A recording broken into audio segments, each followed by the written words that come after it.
Film की शुरुआत दो स्कूल बसों से होती है जो छात्रों से भरी सड़क पर एक दूसरे के बगल में चल रही हैं और एक ट्रिप पर जा रही हैं। हर कोई खुश था, हंस रहा था और मजाक में एक दूसरे को तकियों से मार रहा था। मौसम धूप वाला और शांत था। उन्हीं में से एक लड़की थी जिसका नाम मित्सुको था। वह चुपचाप अपनी नोटबुक में एक कविता लिख रही थी। पास बैठी दो लड़कियों ने उसका मजाक उड़ाया कि वह बाकी सबकी तरह खेलने के बजाय लिख रही है। उन्होंने उससे नोटबुक छीन ली और उसका पेन जमीन पर गिर गया।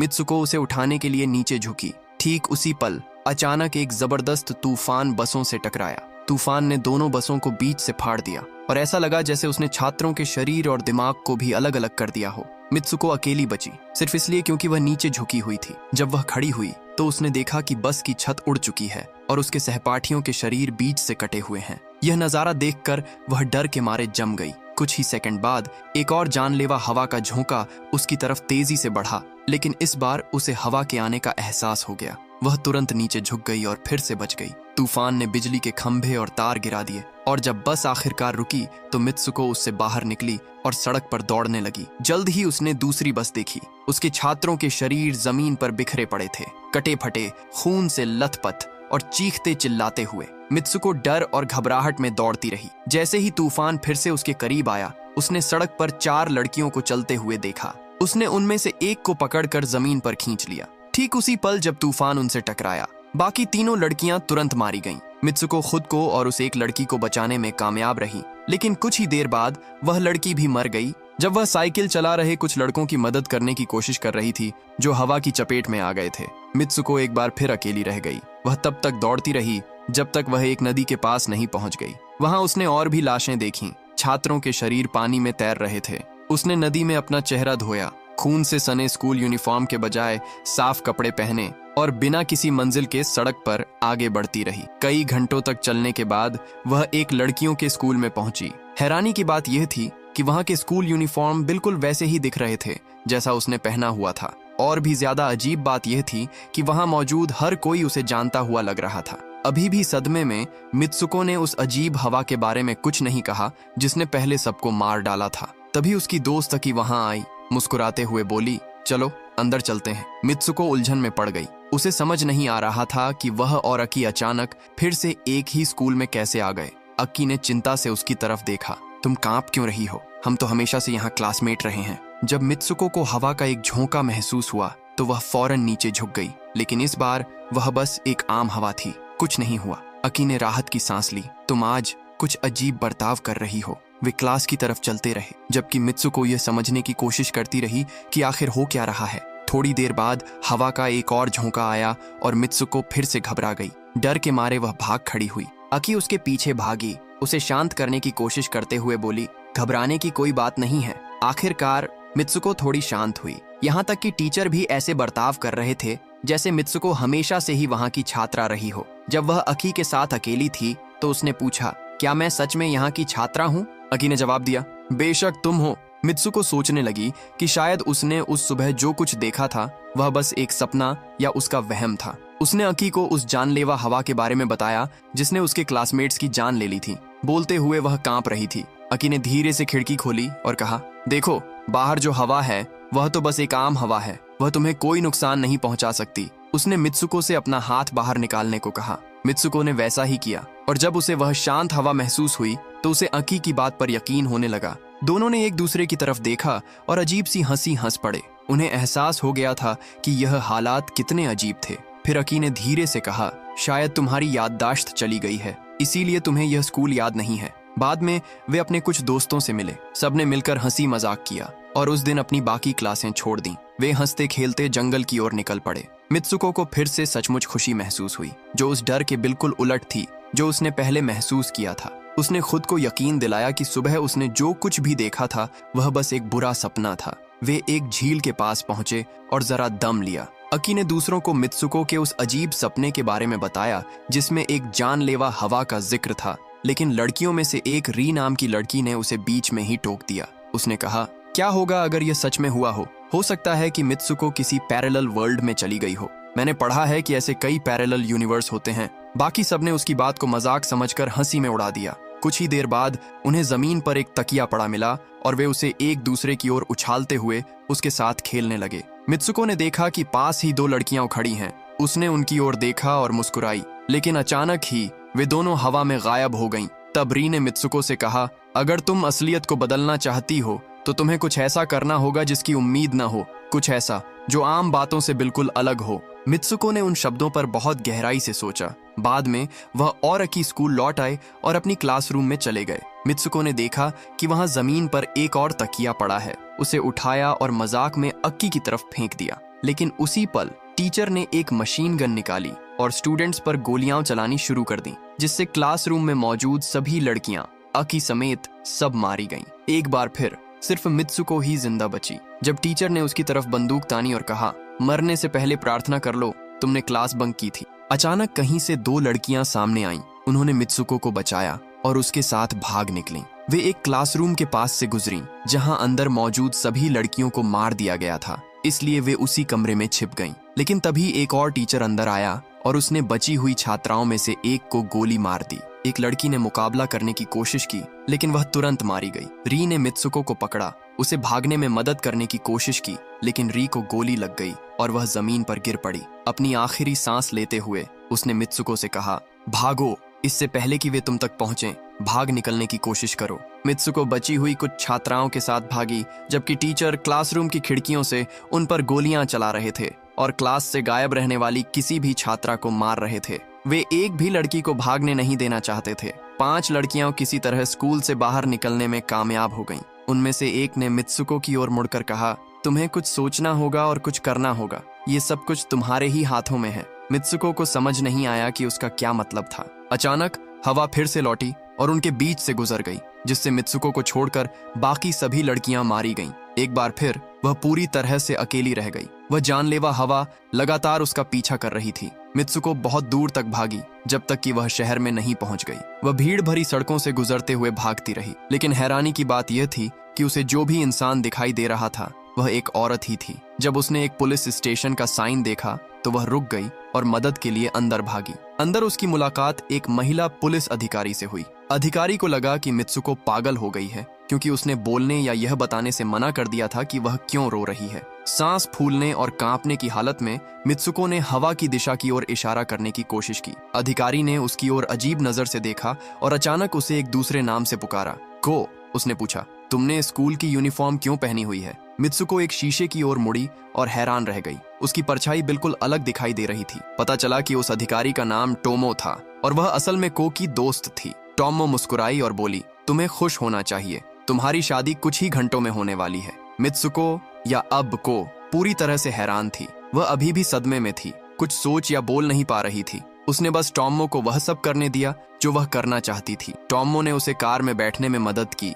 और कहा कि वे उसकी शादी के लिए चर्च जा रहे हैं। अब तक मित्सुको ने एक के बाद एक कई अजीब अनुभव झेले थे, लेकिन यह उन सब में सबसे ज्यादा अजीब था। रास्ते में सड़कों पर मौजूद महिलाओं ने खुशी खुशी हाथ हिलाकर उसका स्वागत किया। उन सभी ने उसके साथ ऐसा बर्ताव किया मानो वह कोई मशहूर हस्ती हो और उसकी शादी पर उसे बधाई दी। जब वे चर्च पहुंचे तो महिलाओं की एक बड़ी भीड़ ने उसे घेर लिया ताकि उसे आशीर्वाद दे सकें और जश्न मना सकें। अंदर वह कपड़े बदलने के लिए एक कमरे में गई और जब उसने वहां अकी को खड़ा देखा तो वह सदमे से जम सी गई। उसे अपनी आंखों पर यकीन नहीं हो रहा था। यह सब क्या हो रहा है? मित्सुको ने घबराते हुए पूछा। अकी ने धीरे से फुसफुसाते हुए कहा, मुझे पता है तुम क्या सोच रही हो। अपनी आवाज धीमी रखो, शांत हो जाओ, मैं तुम्हें बाद में सब कुछ समझा दूंगी। बाहर दूसरी महिलाएं इस बात पर गपशप कर रही थीं कि दूल्हा कितना हैंडसम है। फिर वे को के पहनने के लिए शादी का जोड़ा ले आईं। अकी ने सभी लड़कियों से कमरे से बाहर जाने को कहा, यह कहते हुए कि को अभी भी घबराई हुई है।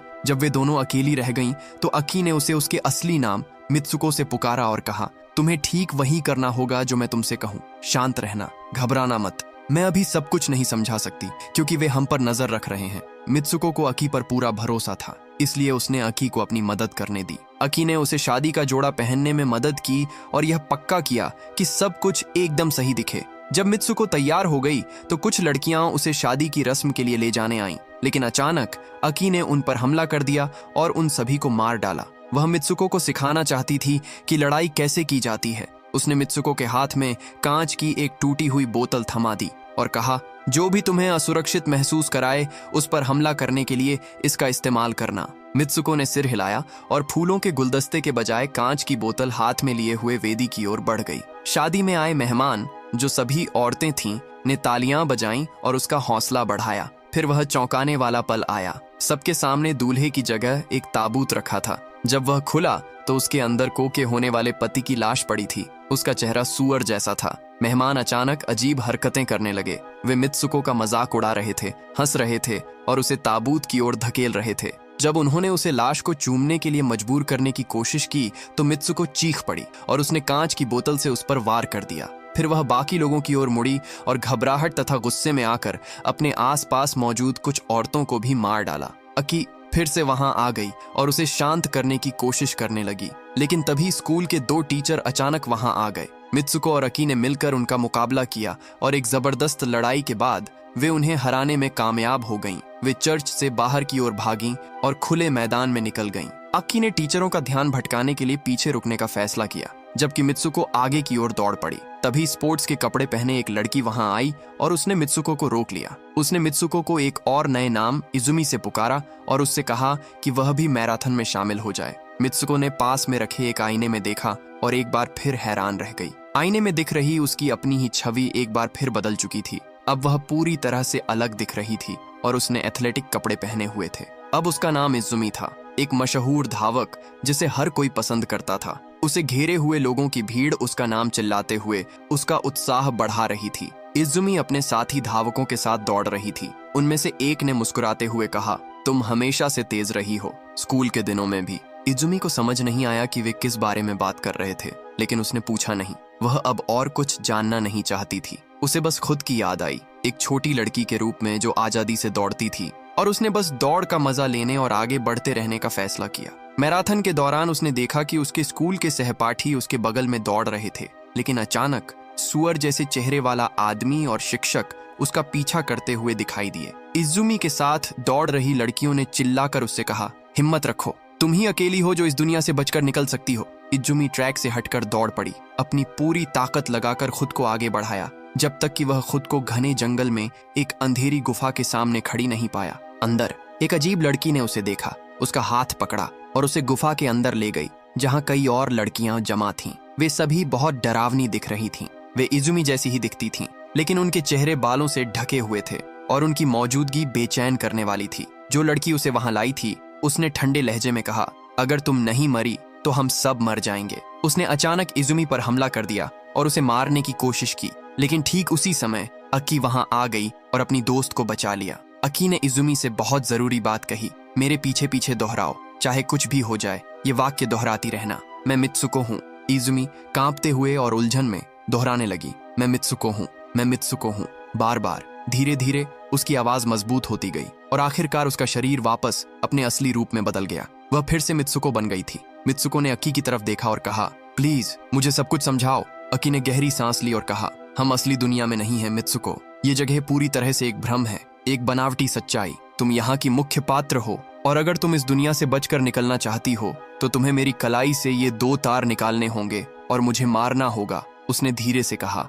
यही एकमात्र तरीका है। अगर तुम ऐसा करोगी तो मैं मर जाऊंगी, लेकिन तुम आजाद हो जाओगी। तुम इस दुनिया के कंट्रोल सेंटर तक पहुंच जाओगी। मित्सुको ने आंसुओं से भीगी आंखों से सिर हिलाया और मना करते हुए कहा, नहीं, मैं तुम्हें चोट नहीं पहुंचा सकती। अकी ने एक पेन से उसे थप्पड़ मारा और चिल्लाते हुए कहा, करो इसे, कोई और रास्ता नहीं है। रोते हुए मित्सुको को उसकी बात माननी पड़ी। उसने दोनों तार पकड़े और उन्हें बाहर खींच लिया। अकी का शरीर जोर से 2 हिस्सों में फट गया और वह तुरंत मर गई। उसी पल मित्सुको आखिरकार आजाद हो गई। उसने अपनी आंखें खोलीं और पहली बार खुद को एक रेस्टोरेंट में खड़ा पाया, जहां उसके चारों ओर आदमी ही आदमी थे। हक्की बक्की सी वह और अंदर गई। उसका दिमाग चकरा रहा था। तभी उसकी नजर दीवार पर लगे एक पोस्टर पर पड़ी। पोस्टर पर 3 चेहरे बने थे, मित्सुको, को और इजुमी। यह एक वीडियो गेम का विज्ञापन था। वे तीनों उस गेम के मुख्य किरदार थे। तब उसे सच्चाई का पता चला।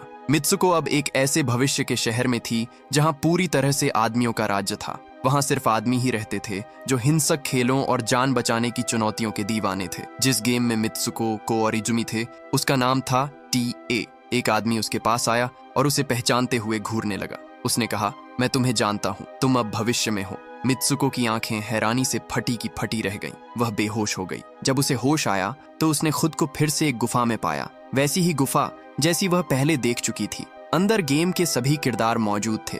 उनके शरीर बेजान पुतलों की तरह सुरक्षित रखे हुए थे। जैसे जैसे वह और अंदर गई, उसने एक बूढ़े आदमी को एक बड़ी स्क्रीन के सामने बैठे देखा, जो मित्सुको के किरदार का इस्तेमाल करके TA गेम खेल रहा था। वह उसकी ओर मुड़ा और बोला, तब से अब तक 15 साल बीत चुके हैं। जब तुम हाई स्कूल में थी तो मैं तुम्हें बहुत पसंद करता था। तुम्हारी मौत के बाद मैंने तुम्हारा और तुम्हारी सहेली का DNA लिया और तुम दोनों की 3D कॉपी बना ली। मित्सुको डर के मारे जम सी गई। वह अपने और अक्की के हूबहू दिखने वाले पुतलों को देख रही थी, जो पास ही खड़े थे। बूढ़ा आदमी अजीब सी मुस्कान के साथ मुस्कुराया। उसने गर्व से कहा, मैंने ये कॉपी अपने गेम में इस्तेमाल करने के लिए बनाई है। फिर एक नौजवान अंदर आया और मित्सुको से बिस्तर पर लेट जाने को कहा। उस बूढ़े आदमी ने ऐसा करने का हुक्म दिया था। जैसा यह कहता है वैसा ही करो। डर के मारे मित्सुको बिस्तर की ओर बढ़ने लगी। वह आदमी उसे छूने ही वाला था कि अचानक उसे रे की बातें याद आ गईं। कुछ ऐसा करो जिसकी उम्मीद न हो, कुछ ऐसा जो आम न हो। अगर तुम इस भ्रम से बाहर निकलना चाहती हो जिसमें तुम फंसी हो। मित्सुको ने इस सलाह को दिल से मान लिया। उसका सब्र टूट गया। वह उस बूढ़े आदमी पर चिल्लाई, उस पर हमला कर दिया और जोर से कहा, लड़कियों के साथ खिलौनों जैसा खेलना बंद करो। उसने एक तकिया उठाया और उस बूढ़े को जोर से मारा। तकिए से पंख बाहर निकल आए, जो हवा में उड़ते हुए खून जैसे लाल हो गए। फिर उसने उस बूढ़े के हाथ से एक लोहे की रॉड छीन ली और उसे अपने सीने में घोंप लिया। वह बूढ़ा आदमी सदमे में आकर जोर से चिल्लाया, क्योंकि मित्सुको की मौत से पूरा का पूरा खेल ही खत्म हो जाता। और ठीक वैसा ही हुआ। तीनों किरदार मित्सुको को और इयुमी मर गए और खेल की दुनिया पूरी तरह से ढह गई। आखिरकार मित्सुको आजाद हो गई। वह असल दुनिया में जिंदा थी और इसी के साथ यह कहानी खत्म हो जाती है। अगर आप कहानी के आखिर तक पहुंचे हैं, लाइक बटन दबाना न भूलें, ताकि हमें पता चल सके कि इस कहानी को सच में किसने पसंद किया।